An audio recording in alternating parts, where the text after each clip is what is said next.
As Peter said, and I said in the introduction, my name is Glenn Platt. I'm a professor in interactive media studies and also in the Department of Marketing. I've been here 20 years and kind of came by this type of space around technology and teaching in higher education, future of higher education, fairly early in my career, actually through Alumni Teaching Scholars, where my colleagues, Molage, Mike Tregley, and I wrote a paper called The Inverted Classroom back in 1999 and coined the phrase the inverted classroom, which now gets a fair amount of play. And so as Raj was asking about, I'm going to talk a little about that here. But I'm really going to talk more broadly, as the title implies, about the context of the LTSI. So what is it we're trying to do here? And I want to start off with this young girl here. Bonus points here. Actually, I'll stop for money. $10. Anyone know who she is? Martha? Her name is Martha. You're not one of the... No, it's only the people who came here. Facilitators cannot answer that. Martha. So this is Martha Payne. She's, I want to say, I think she's 11-year-old blogger from Scotland. And she's got this blog. I'm not sure my clicker's working here. It's not. That's right. She's got this blog called Never Seconds. It's daily school lunches. That's her thing, right? So it was this blog. She just thought, I'm going to take a picture of my school lunch every day, and I'm going to put it up, and I'm just going to comment on it. If you can read some of the comments, which you can't with a blurry picture here, but it's like, amount of hair she finds in it, and like, how identifiable the meat is, and that type of thing.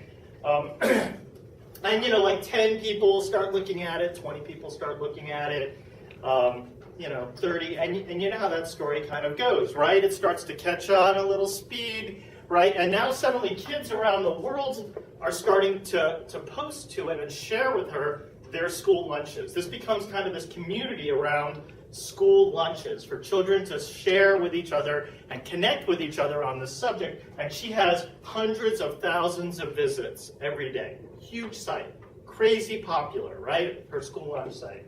And in June of this past year, she posts this post. Good morning. Goodbye. This morning in maths, I got taken out of class by my head teacher and taken to her office, and I was told that I cannot take any more photos of my school dinners because the headline in the newspaper today, the local newspaper, did a story about her blog. I only write on my blog, not newspapers. I'm sad. I'm no longer allowed to take photos. Goodbye. Right? Now, anyone want to take a shot at what you think happened next? Right? Like the hellfire of the internet rains on the school administrators of her school, and the equivalent of the school board there, and the internet goes nuts, right?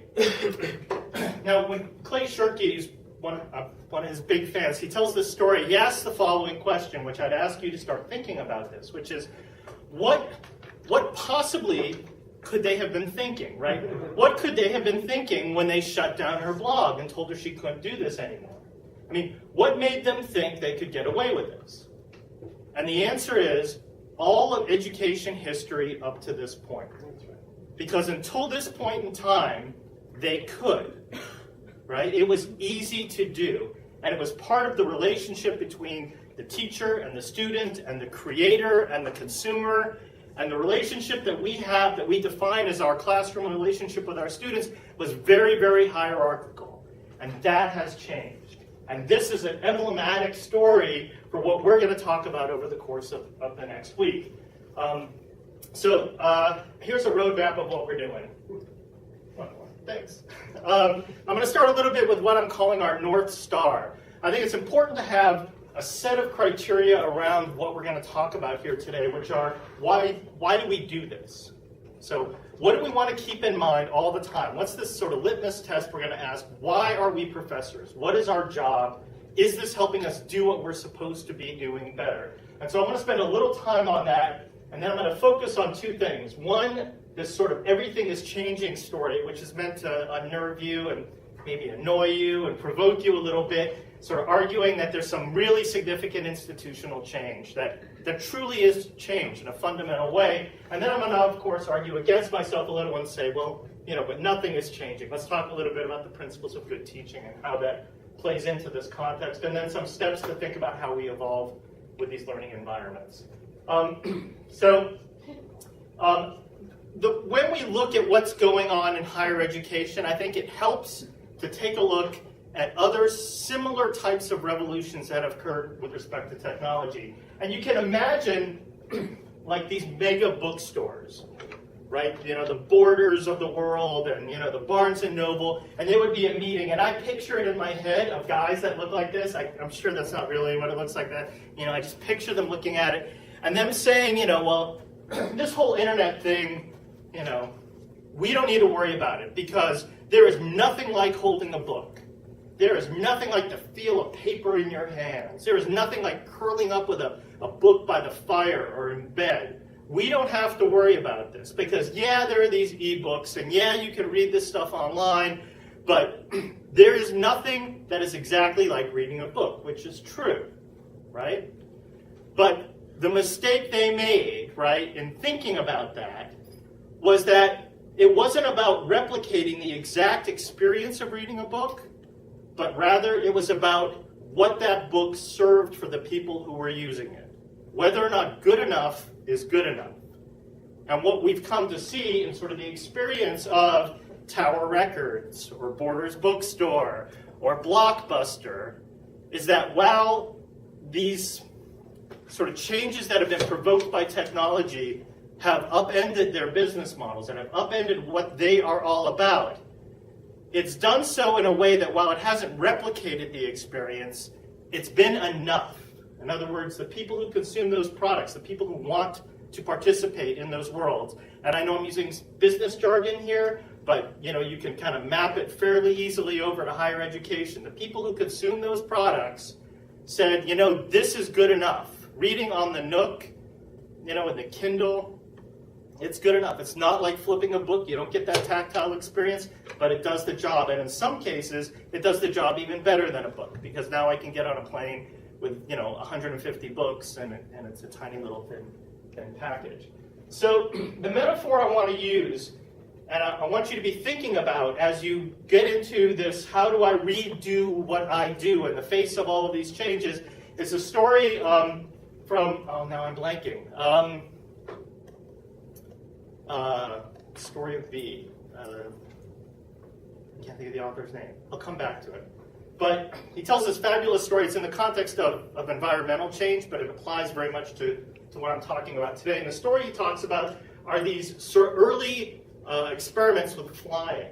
That the early folks who built flying machines, if you ever watch, those old black and white movies of all the things that spun around and people flapping their hands, and all of them, the ones that didn't work, you see them kind of going off the edge of a cliff, right, or going off the edge of a ramp. And there's this period of time in which you have this illusion of flying. And you think, well, if I just flap harder, I'm going to be able to solve this problem. And I'm going to argue that where higher education is right now is very much in the we need to just flap harder period. Right, story of B. Daniel Quick, thank you for looking that up. That we're in this period in which we think, well, you know what? Our problem is, we just need to try a little bit harder with the things that we've always been doing. And if we just flap a little bit harder, we're going to be able to weather this storm. And I would posit to you that, in fact, we are falling. That we are in a place right now where it isn't so much about flapping harder, it's about thinking differently about what we do. Because fundamental institutional structures have changed, and that bell cannot be unrung. So, let's go back to my North Star analogy I started with here today. Right, what are we here for? What is it that we do? And first and foremost, what we do is convey knowledge. Right? This is that sort of image of what a business I said a business school professor, any professor does.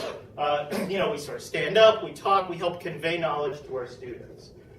We create knowledge, right? We're scholars. We publish, we share our knowledge, We try to create and build the base of knowledge around our respective disciplines. We help develop the people who come here, right? We help our students become all that they can be. We help them reach new potential. We help build society, right? We have a responsibility to the world around us. Now, maybe more controversially, but historically, universities have signaled ability. There's sort of a famous economics paper called the Spence signaling model, these folks who talk about signaling. And the argument is that when there's imperfect information, we look for cues or things that might signal something about whatever it is we're getting imperfect information about. In the case of universities, university degrees have historically been, to some extent, a signal, right? So the extreme version of this, and I don't mean to insult anybody here who went to Harvard, but right, smart people get into Harvard, smart people come out of Harvard. Now, whether or not Harvard makes someone smart in some sense is not even the point. That the Harvard degree is some signal of ability. And so historically, universities have played a role in signaling ability. That's why that degree becomes a filter. When companies come here and recruit on campus, they look for certain things, right? These are cues that signal something that they can't see otherwise, but are not necessarily the things that they want. And lastly, universities are seeds for innovation. These are places in which new ideas develop and ultimately become part of the world around us. So how do we see this system breaking down? What is it that we see going around us that has me thinking that we're flapping here instead of actually flying? So first, that's all right. I'll do like a point gesture. Got it. I'm sorry, my clicker's not working here.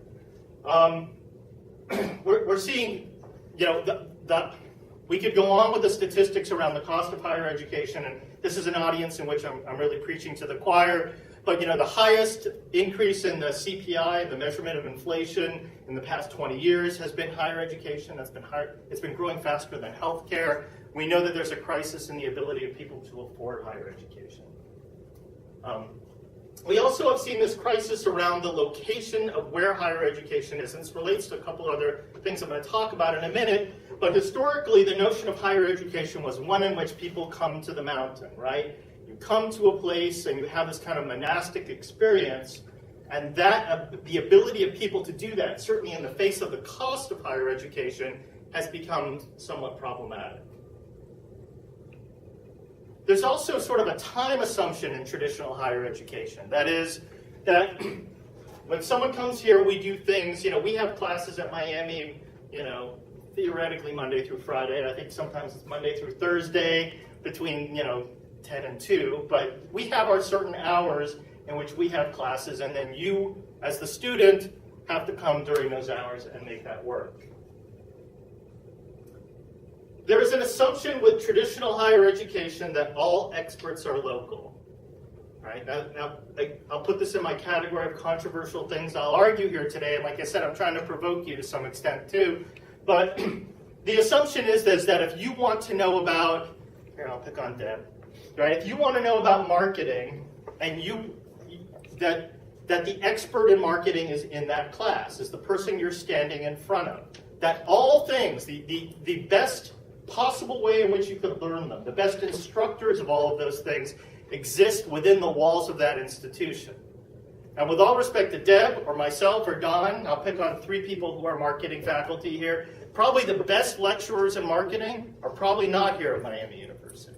But the assumption of higher education is that those experts are always local. Now, when I got my PhD, my advisor, this was like he said, I'm going to give you one piece of advice about being a professor. And this is what he told me. Universities change one funeral at a time.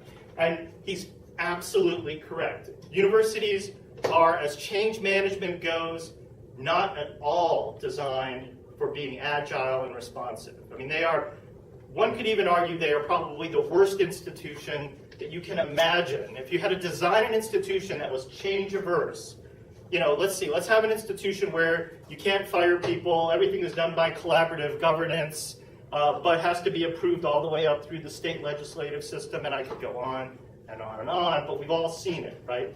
At least those of us who've been here for a while, that change is a really difficult thing for us to do at the university.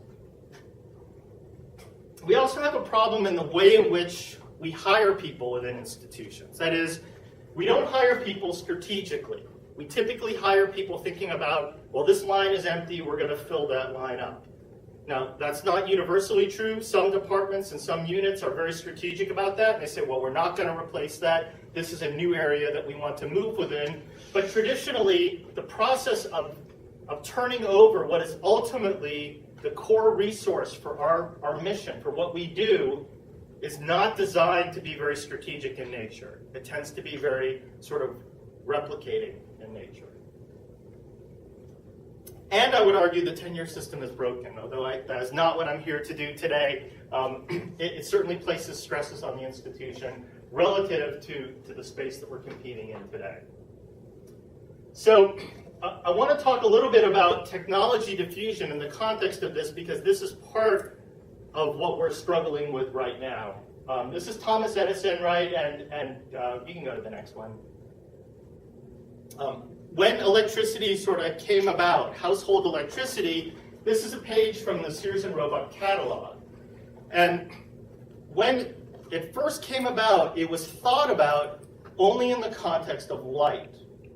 It's a really strange thing to think about now, but I want you to kind of put yourself in those historic shoes here and imagine what it was like at the time in which when electricity came out, it was literally a socket that you screwed the light bulb on. And that's what electricity was.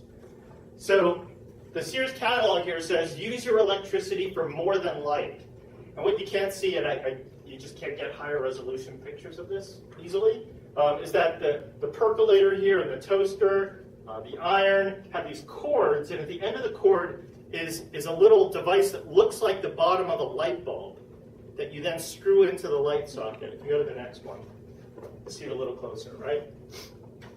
And the reason I'm talking about that story is because it's a story of how technology ultimately changes the world. That there is this first step when new technology comes about, that people try to think about things the same way they were thinking about them before the technology changed. So we've got this new thing called electricity. It comes in the form of light bulb holes, and everything we make is going to screw into a light bulb hole. Now the equivalent for us in higher education has been, we've got this new thing, there's the internet, and we can stream videos, and we can do podcasts. So why don't we do that stuff we were doing in front of the classroom and in front of students and do it online, right? Let's take that and just do the same thing except stream it as a video. Or take that and do the same thing but make it a podcast. And that's that first stage in technology innovation. We are at the tail end of that now, which is an awesome time for us, but it's also a very tumultuous time. Because now we're seeing, screwing these light bulbs in is not the way to make our toasters work. We need to think differently about what we're trying to accomplish, which is provide electricity to our toasters, and instead think about, instead of putting a cord going all the way up to the ceiling, actually having plugs in the walls, something that's very specific and unique to what we're trying to accomplish. And so what we hope to do over the course of this experience this week is to have you think, instead of what we're talking about here, which is just screwing that light bulb in, think about what you can do. Go back to the fundamentals of what you're trying to accomplish in the classroom, and then ask yourself how these technologies can help you do that as well, if not better, based upon what you're trying to do. So why do we see this happening? There have been dramatic shifts in demographics, in knowledge construction, to our relationship with our customers as higher educators, and our stakeholder relationships. I'm going to talk about these really quickly. The new traditional student, I find it actually amusing sometimes when we get these conversations at Miami, we talk about non-traditional students. The non-traditional student in the United States right now is the students that we have here at Miami University. They are the non-traditional students. Most students in the United States do not look like our students. They are the students who we call non-traditional. They are the students who come after 5 o'clock. They are the students who have different constraints on their time, who have jobs, who have families, who are older.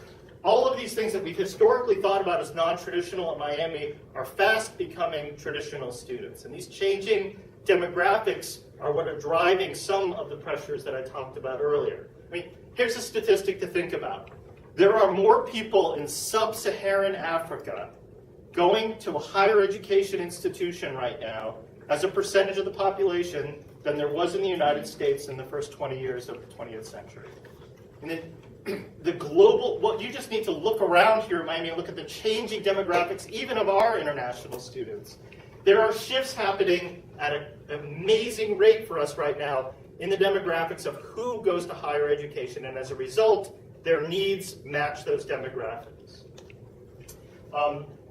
There's also the ability to be location independent in what you do. Make no bones about this. This is not a phone. This is a computer, and telephony is just one of the apps on it.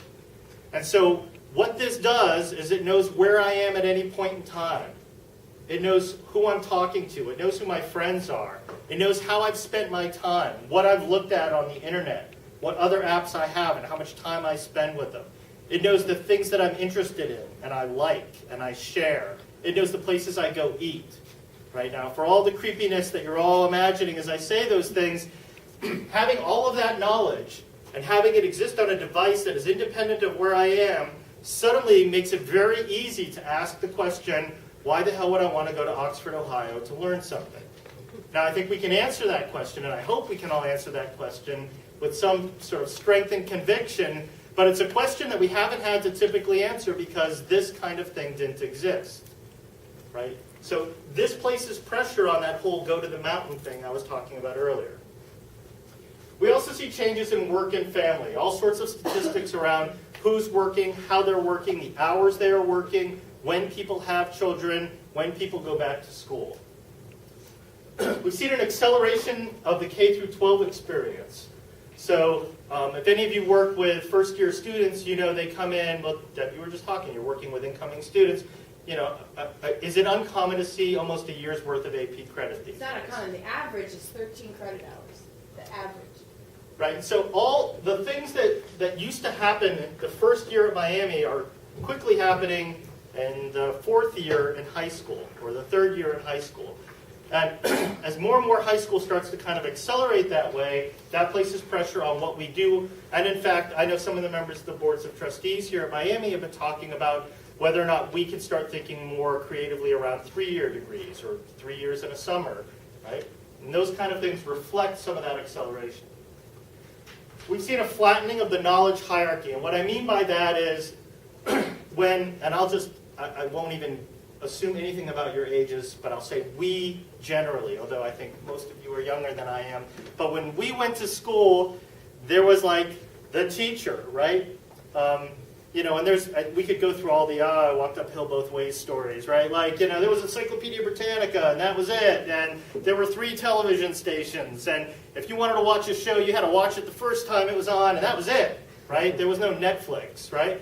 So the way in which knowledge would get constructed, which kind of relates to the next slide as well for us, and go to it, is very different from previous generations and the present generation. Present generations see knowledge as a networked experience.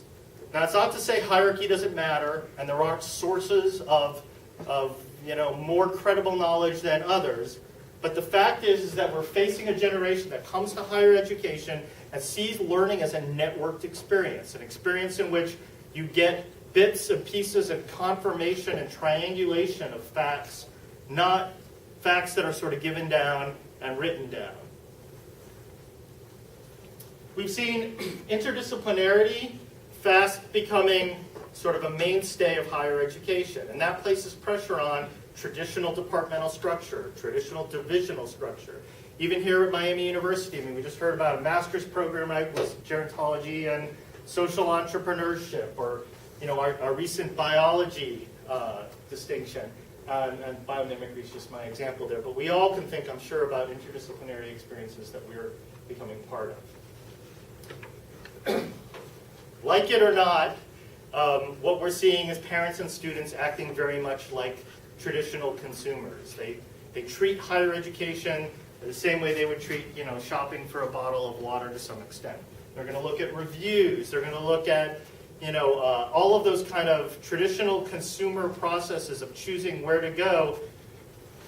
they treat higher education very much the same way, and they're actively involved in it in ways I'm sure that we're all familiar and maybe comfortable or not comfortable with. Student loan debt has become sort of a crisis at this point. Students expect to be sort of in debt for pretty much all of their lives at this point when they graduate. And there are significantly lower barriers to entry to compete with us. So it used to be, Miami could be Miami and we got our thing and it's just, this is what we do, right? This is the university thing. And if you want to get into our business, if you want to compete with Miami University, you got to build all these buildings and have labs and, you need a gajillion dollars to do that kind of thing. So I was just out in San Francisco this past semester with our IMS students. We've got this sort of Silicon Valley program that's awesome that I would love to tell you about over break. And one of the places we visited was a place called Udemy, U-D-E-M-Y. Now, if you're familiar at all with the MOOC space, the massively open online classrooms. Thank you. I just look to you and I get the mental answer. Thank you. Udemy is considered to be a competitor to Miami University. Udemy was started by these Stanford professors who had an iTunes U class that had millions of people go to it, and they spun it off and they created their own thing. Okay? So if you were to ask the provost when he came in here, to some extent he will say Udemy is a competitor to Miami University. Now we went to visit Udemy. Udemy is on, it's like the third or fourth floor of this crappy building in kind of a sketchy part of San Francisco, and there's like 12 dudes sitting around a table, and that's it. That's like the overhead. It's kind of a cruddy warehouse and a table and a bunch of computers. Now, with that kind of fixed cost difference between what we do and what they do, and bear in mind, like I said, I'm being somewhat provocative here. I don't think they literally are a competitor to us, but they're competing in the same space.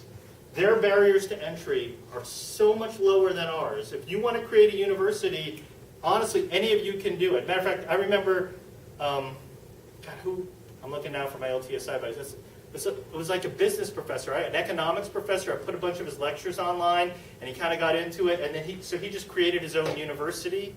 I'll have to look it up. I'll show it to you tomorrow. But it's just, you just hang a shingle out. It's kind of all you got to do to create a university these days to some extent. Now, to be accredited, to be competing with us, different story. But the barriers to entry have significantly come down. We also see a lot of decreased loyalty. So where at one point it used to be, my parents went to Miami, I'm a legacy, my grandparents went to Miami, I'm from Southwest Ohio, Miami is sort of where it's at. We're now seeing students spend their time on multiple universities. They'll take a year here, 2 years there. They'll finish at one school, start at another school. That type of institutional loyalty is fast on the decline.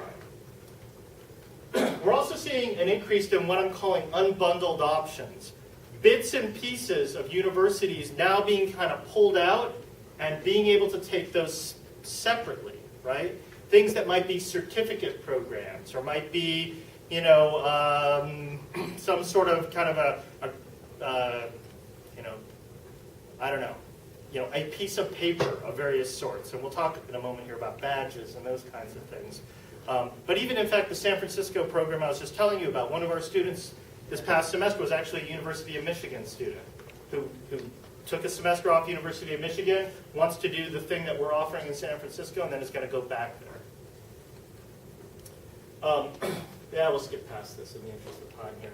I talked a little bit about the role that parents are spending in kind of helicoptering over what we do, but we're also seeing companies. We're starting to see the sort of the stakeholders, whoever those may be within our respective disciplines, being a lot more active in what we do.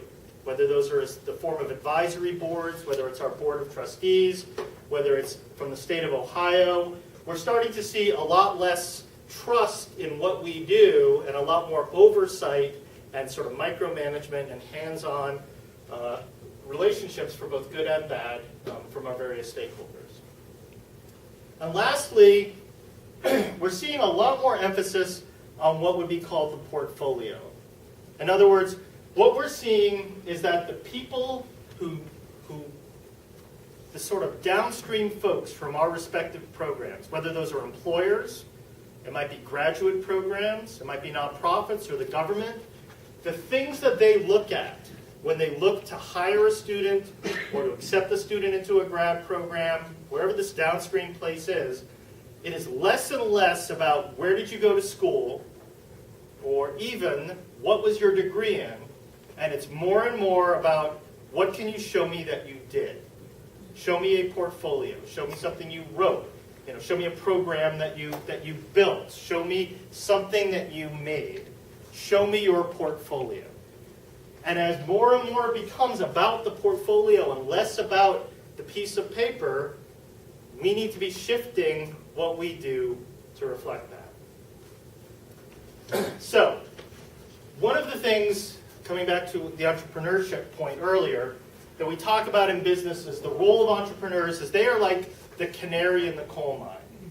That whenever something isn't working right in the world in some way, shape, or form, whether that's in social entrepreneurship, so we're talking about helping people in need, or whether it's in actual sort of traditional entrepreneurship, which is actually making money and starting a business, which is part of social entrepreneurship as well. They're the ones that sort of jump in first.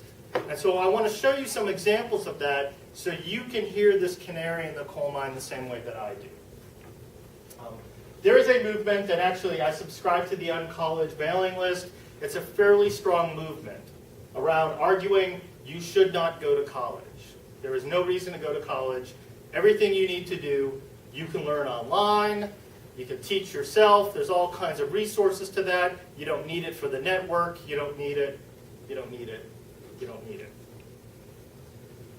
There is the rise of MOOCs, which I talked about earlier, massively open online classrooms. Whether that's Coursera, as Raj was talking about earlier, or edX. edX is the platform that Harvard and MIT have created. And the way these kind of things work, so I was sort of hoping you could read these a little better, but you can see this is edX's homepage, literally from this morning. I wanted to use today's screenshot. And this is just the front of it. So whether it's quantum mechanics and quantum computation, electricity and magnetism, introduction to statistics and probability, take your medicine, the impact of overdevelopment, science and cooking, can't read that, something about energy there.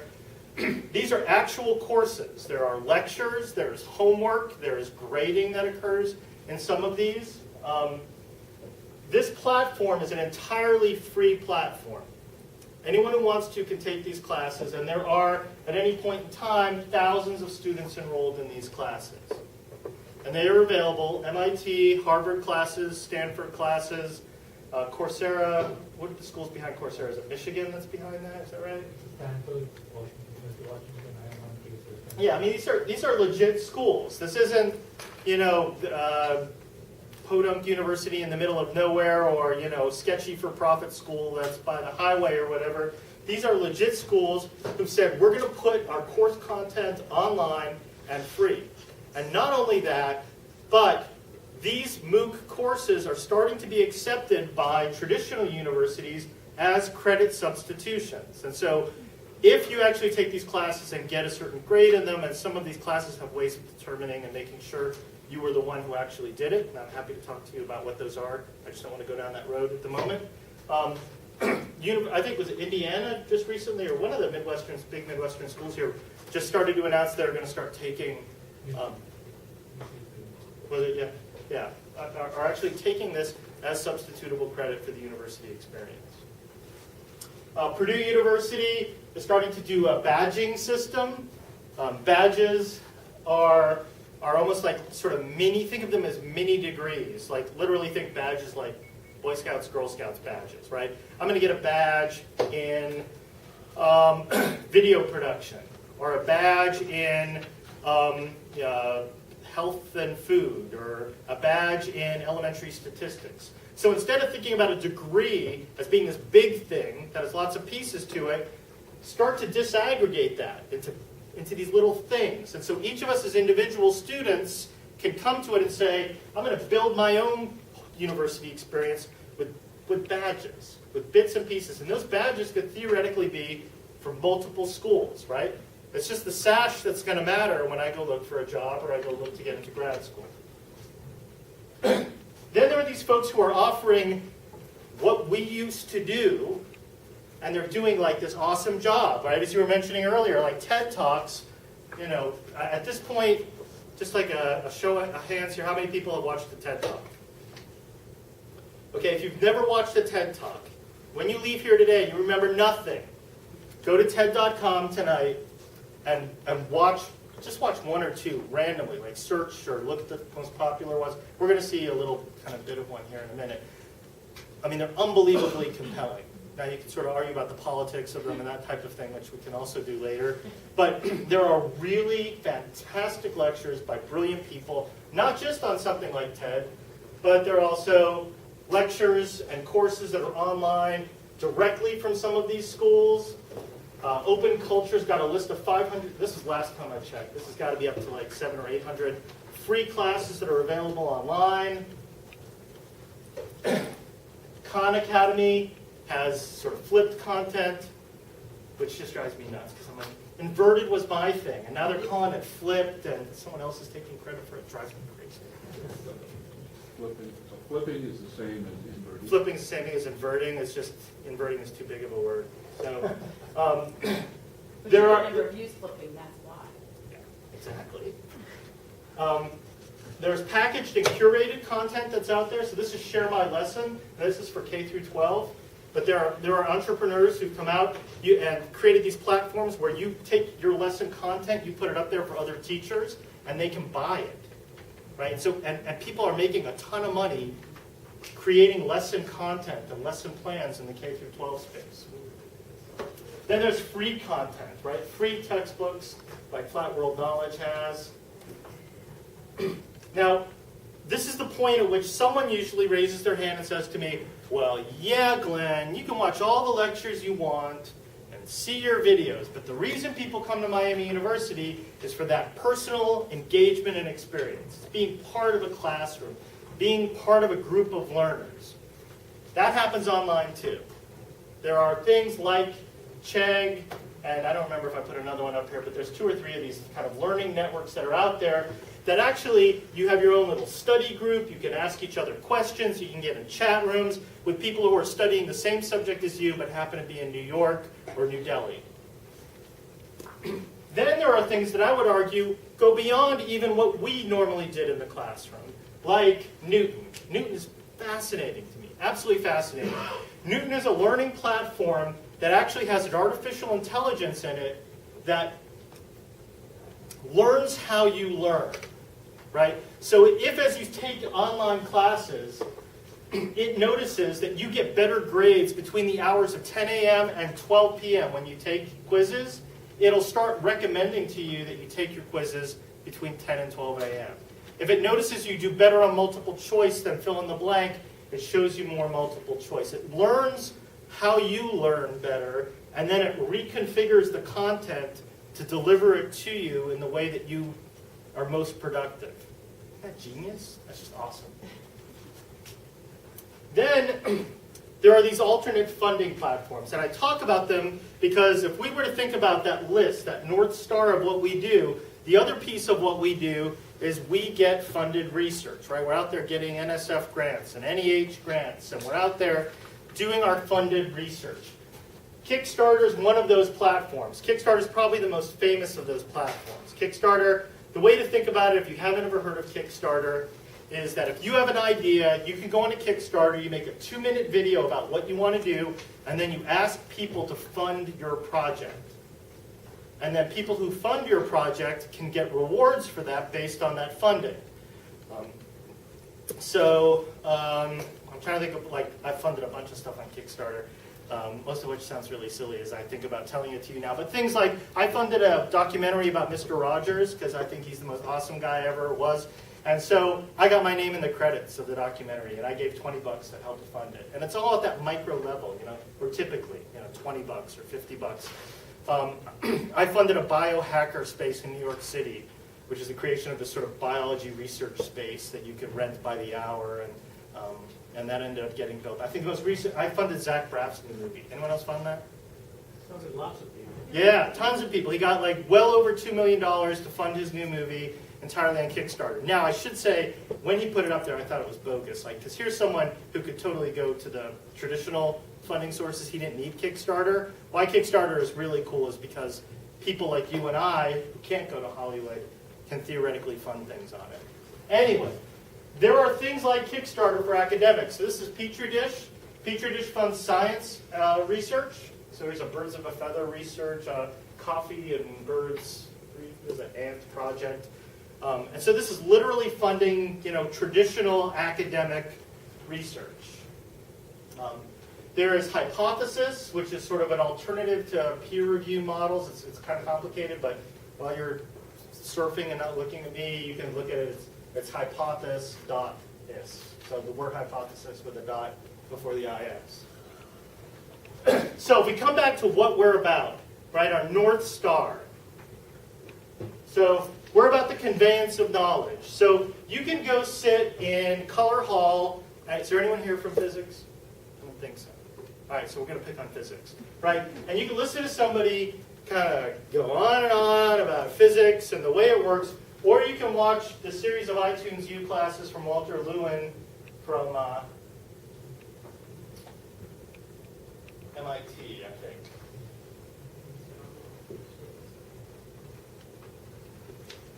Why isn't the sound working?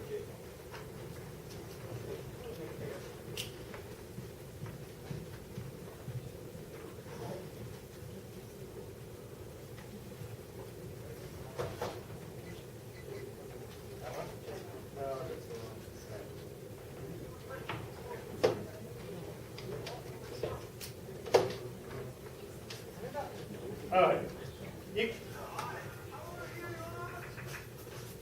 This is like a summary of his bits.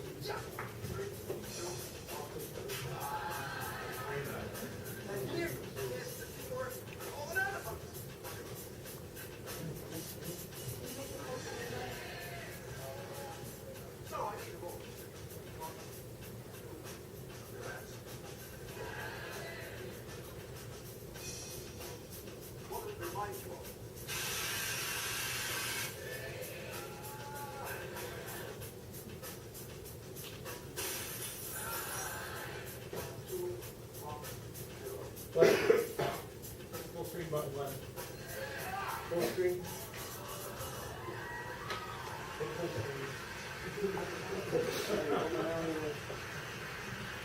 Sorry, I can't hear you. What? Full screen. Oh, make it full screen. Yeah, you get that. Let me go back here.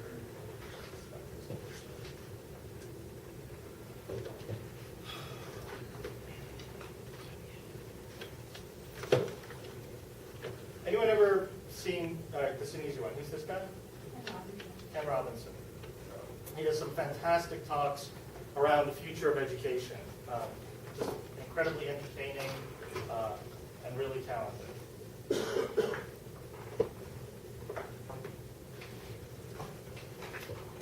I'll full screen it for you this time, Mike.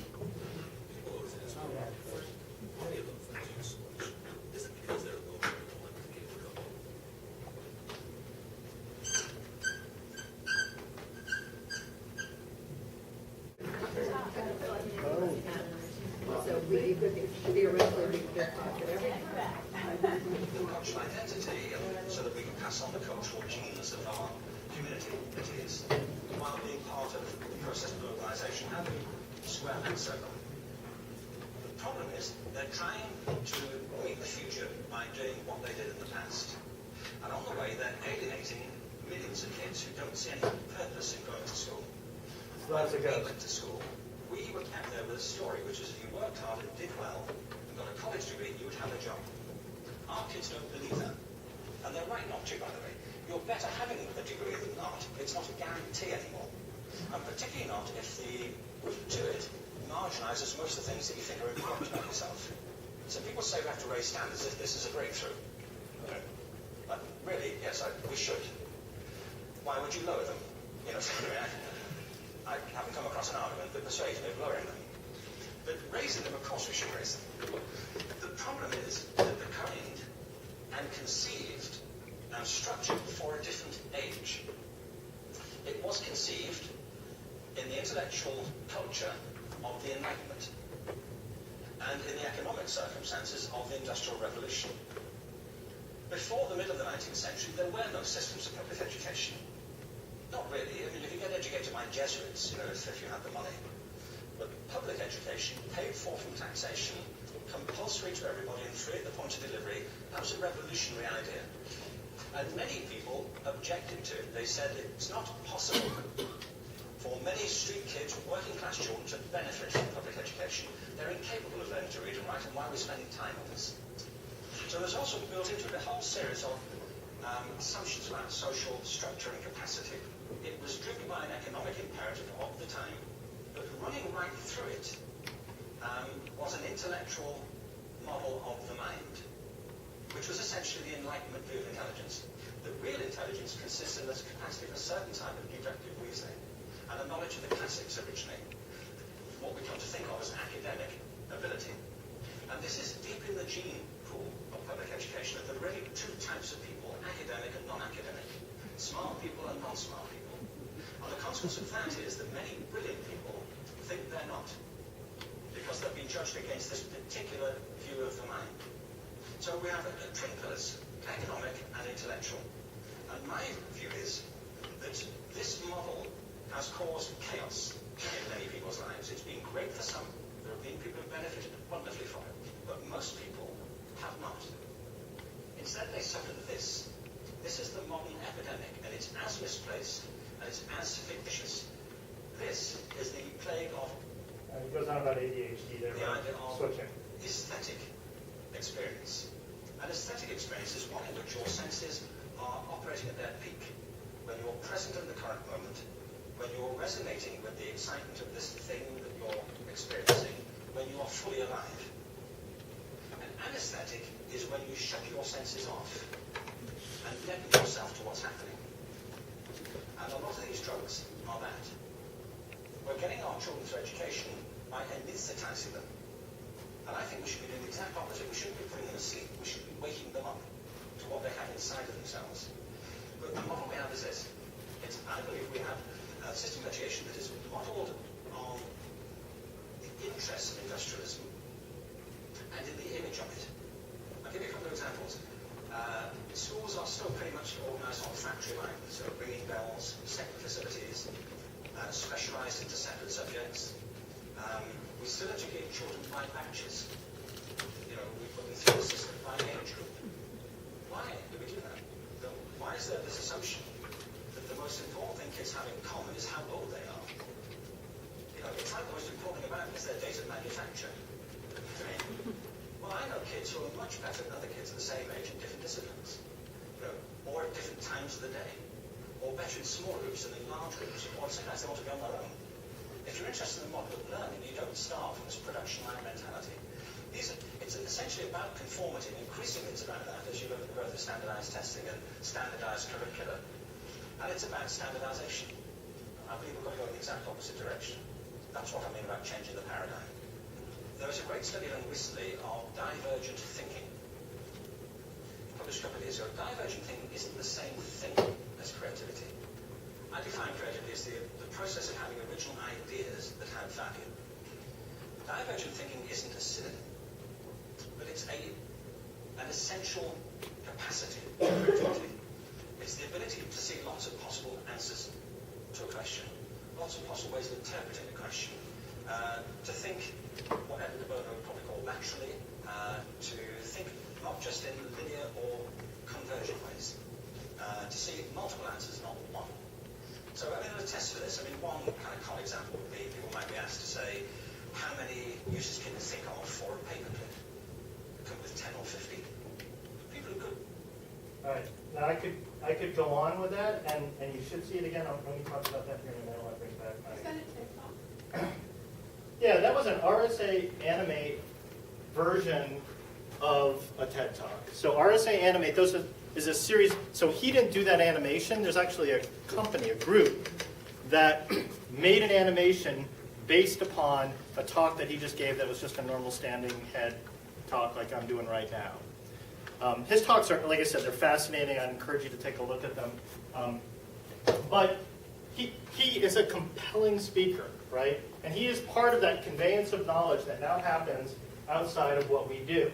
Or around the creation of knowledge, which typically we had these journals you would publish and, excuse me, you would go through the whole peer review process in that kind of classic sense. And now there are these kind of digital and online spaces in which you can put up research before it ever actually goes through that long, laborious printing and production type process of getting things in print.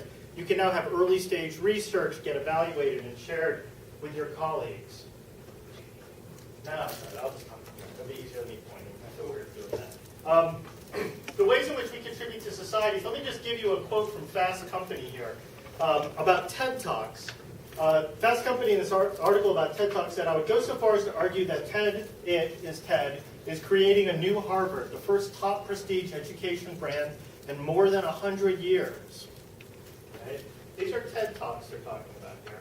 Or even the signaling of ability, where it used to be the case, again picking on Harvard, that piece of paper from Harvard was the thing that got you that gig.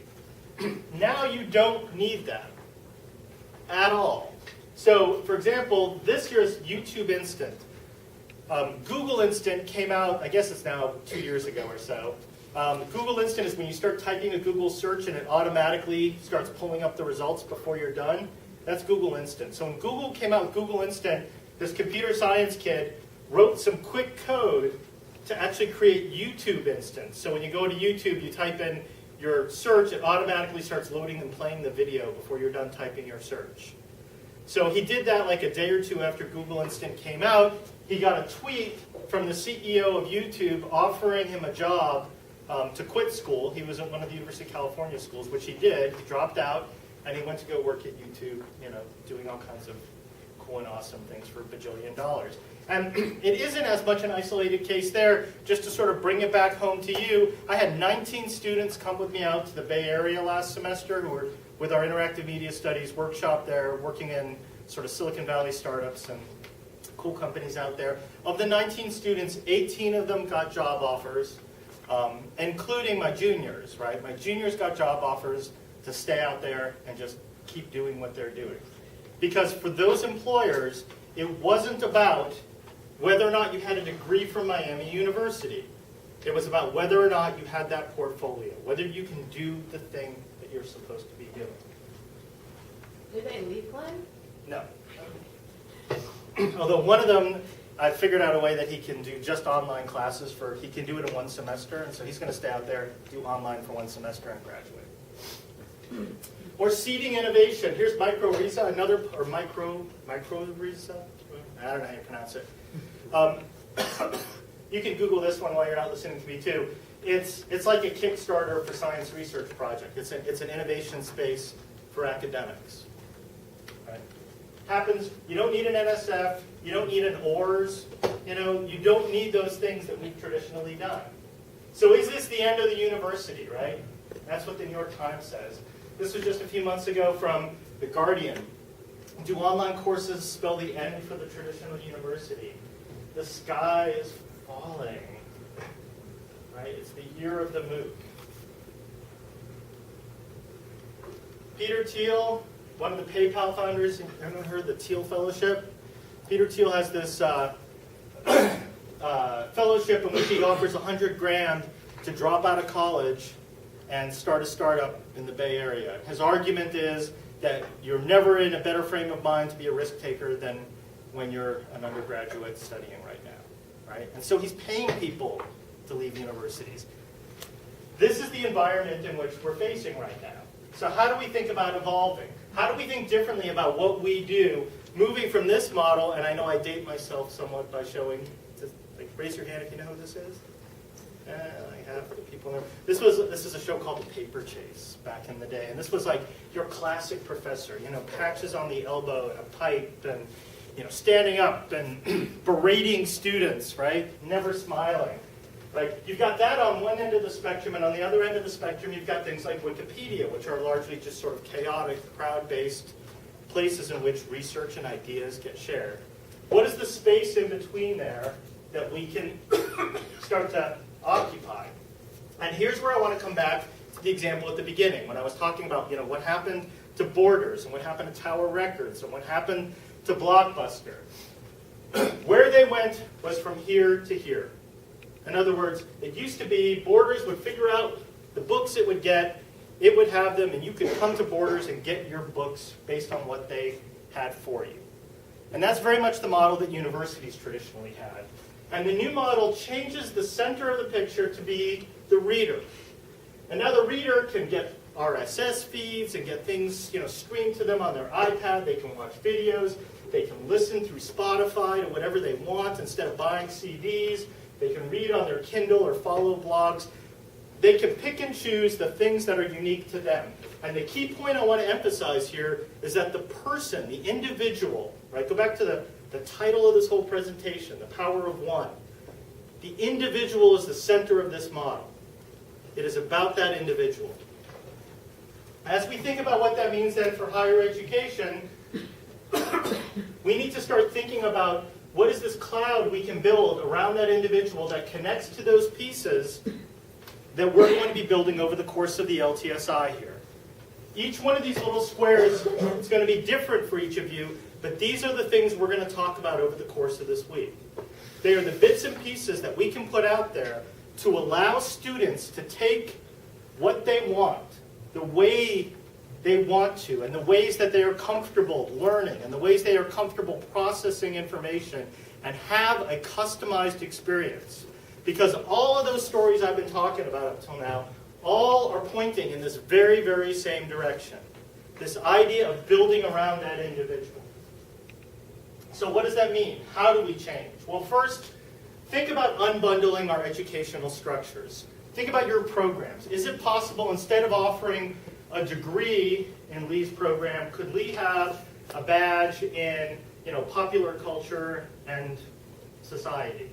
And it's not a degree, it's something less than that. It's 6 courses or 3 courses. But it's a badge, and it's a way in which her students can signal that they understand this, that they know it, and that she has validated, they've gone through some sort of experience to do that.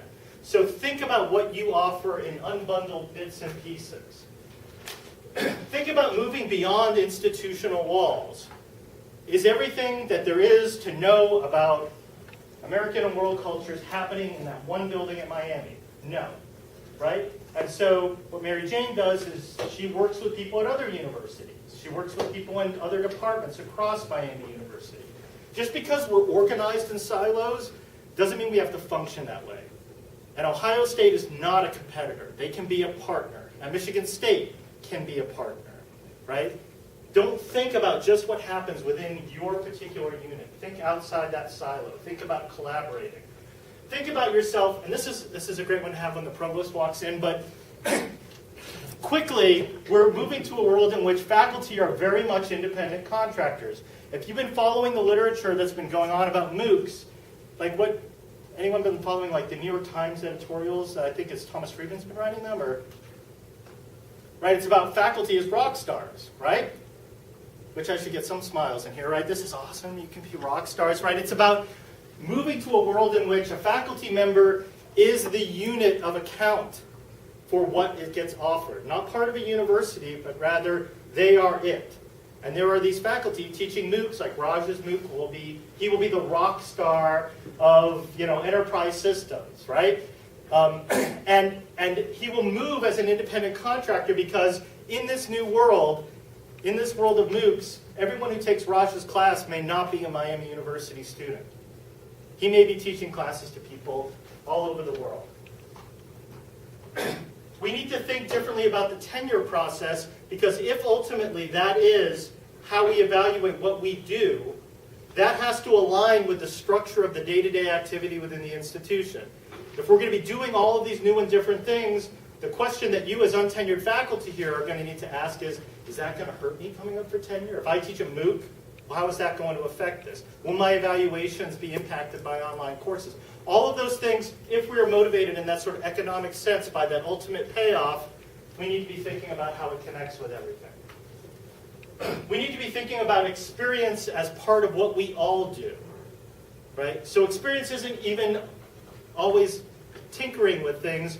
but it's actually, you can have experience in, in writing novels, right? Getting your hands dirty and having students in that sense of, I was talking earlier about that portfolio, right? Building the portfolio. How can a portfolio be built in your discipline?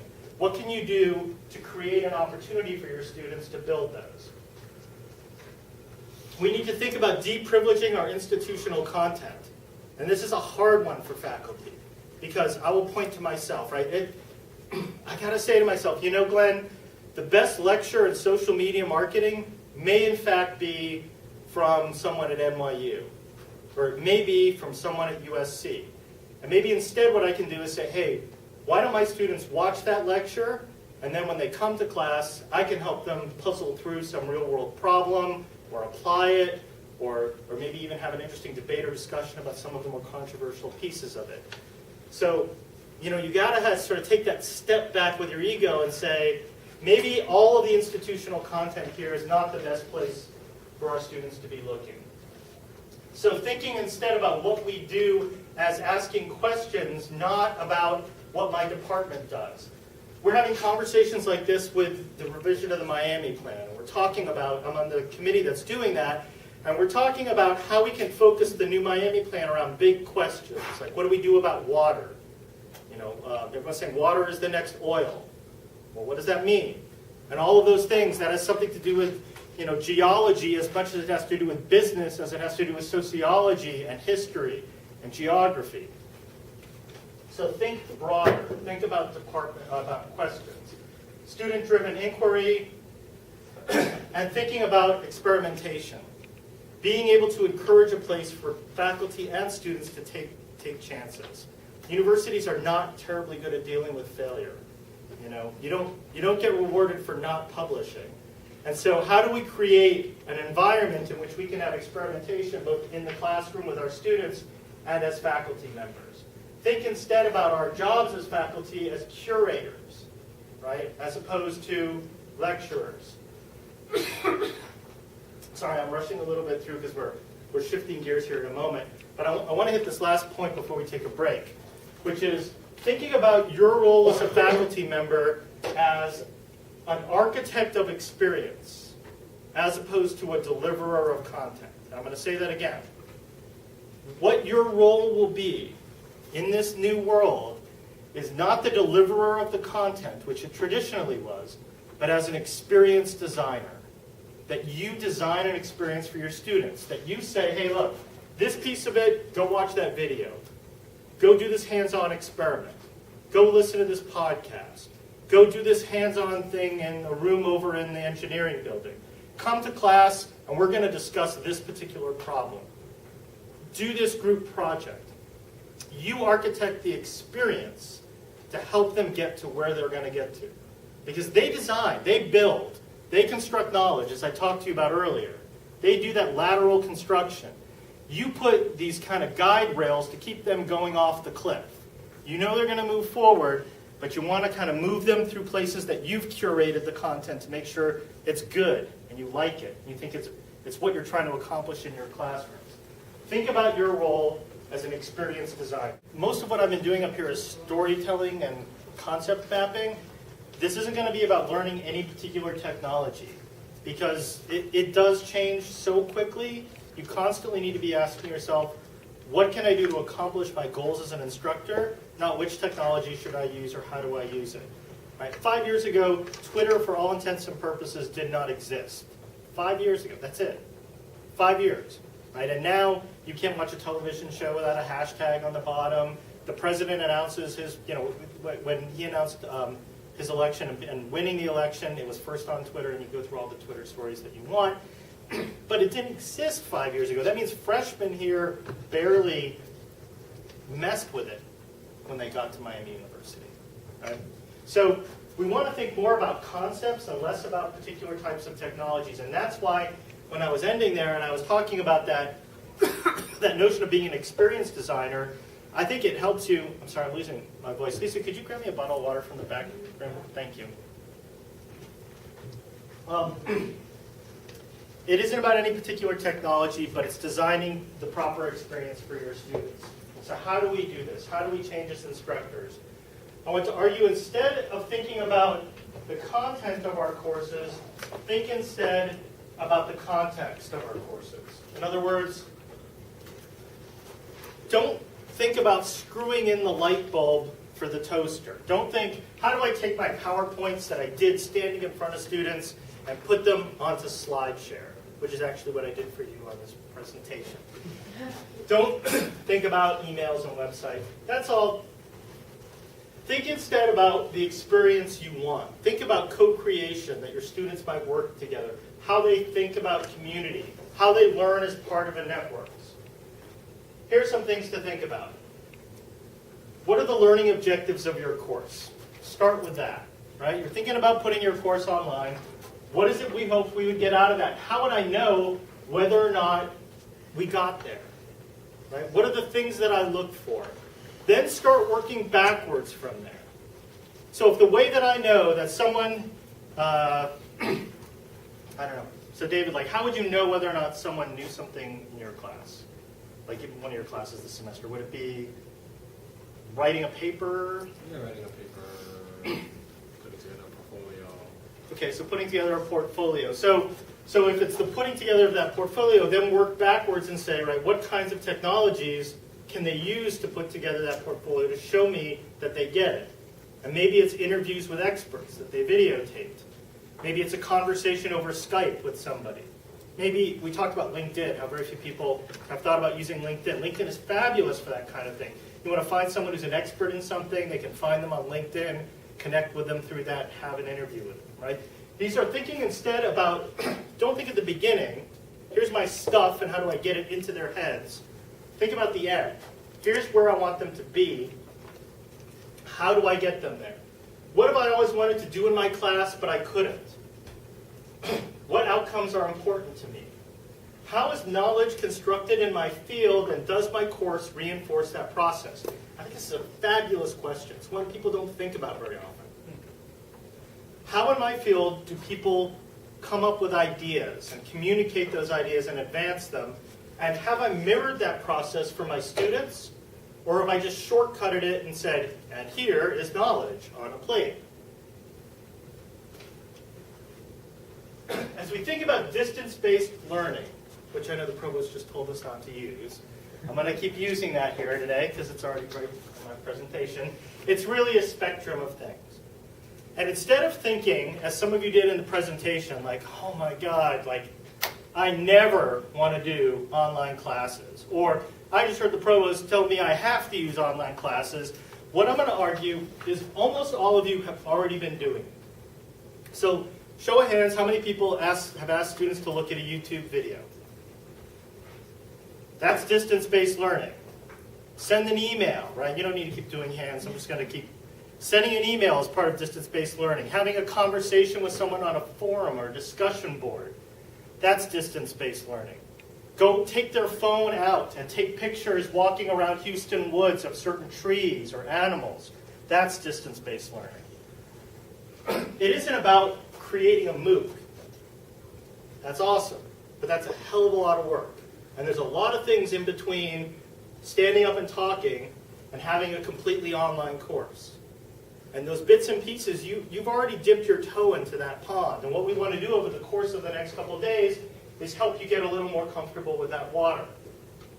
Let me try to inoculate you a little bit with some of the myths around online learning. First,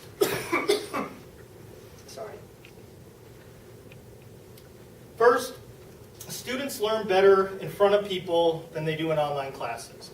Study after study after study has proven that's not true.